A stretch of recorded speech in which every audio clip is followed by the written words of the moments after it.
এক গ্রামেই থাকত দুই বন্ধু, রাহুল আর সজীব। তারা ছিল খুবই ভালো বন্ধু। একসঙ্গে খেলতো, পড়াশোনা করত, এমনকি খাবারও ভাগ করে খেত। কিন্তু তাদের একটি বড় পার্থক্য ছিল। রাহুল ছিল ধনী পরিবারের ছেলে আর সজীব ছিল গরিব। একদিন সজীব, আজকে লুকোচুরি খেলবো তো? অবশ্যই, তবে আজ তুই খুঁজবি, আমি লুকাবো। ঠিক আছে, কিন্তু পরে আমরা একসঙ্গে পড়তেও বসবো। মা বলেছেন পড়া শেষ না করলে খেলতে দেবে না। হ্যাঁ, তাতে কোনো অসুবিধা নেই। রাহুল খেলাধুলা শেষ করে বিকালে বাড়ি ফিরে।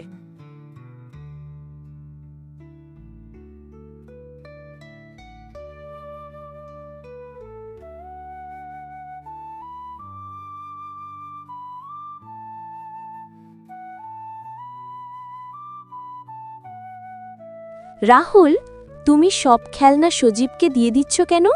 মা, ও তো আমার সেরা বন্ধু। বন্ধু মানেই সবকিছু ভাগ করে নেওয়া। কিন্তু সবার সঙ্গে সবকিছু ভাগ করলে নিজের জন্য কিছু থাকবে না। আমার থাকলেই হবে না মা, আমাদের দুজনের জন্য থাকলেই যথেষ্ট। কিছুদিন পর গ্রামে খুব বড় বন্যা হয়। সজীবের ঘরবাড়ি ভেসে যায়। সজীব রাহুলের কাছে গিয়ে বলে, রাহুল, আমাদের ঘরবাড়ি সব ভেসে গেল, এখন আমরা কোথায় থাকব? তুই চিন্তা করিস না, আমি বাবাকে বলবো তোদের আমাদের বাড়িতে থাকতে দিতে। কিন্তু তোদের অসুবিধা হবে না? বন্ধু মানে তো একে অপরের পাশে থাকা। অসুবিধা হলেও আমরা একসঙ্গে কাটাবো। তারপর রাহুল বাড়িতে গিয়ে তার বাবাকে বলে,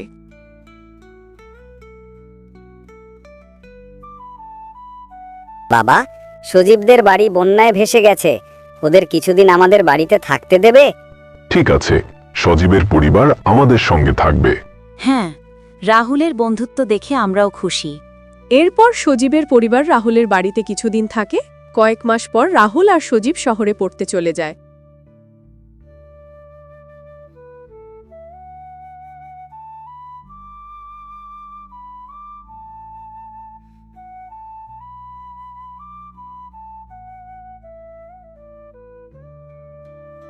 তোমাদের দুজনকে সবসময় একসঙ্গে দেখি, এত ভালো বন্ধুত্বের রহস্য কি? স্যার, ভালো বন্ধু মানে একে অপরের জন্য সবকিছু করতে পারা। বন্ধু মানে শুধু পাশে থাকা নয়, মন থেকে ভালোবাসা। তোমরা সত্যিকারের বন্ধুত্বের দৃষ্টান্ত। আমাদের বন্ধুত্ব কখনো ভাঙবে না।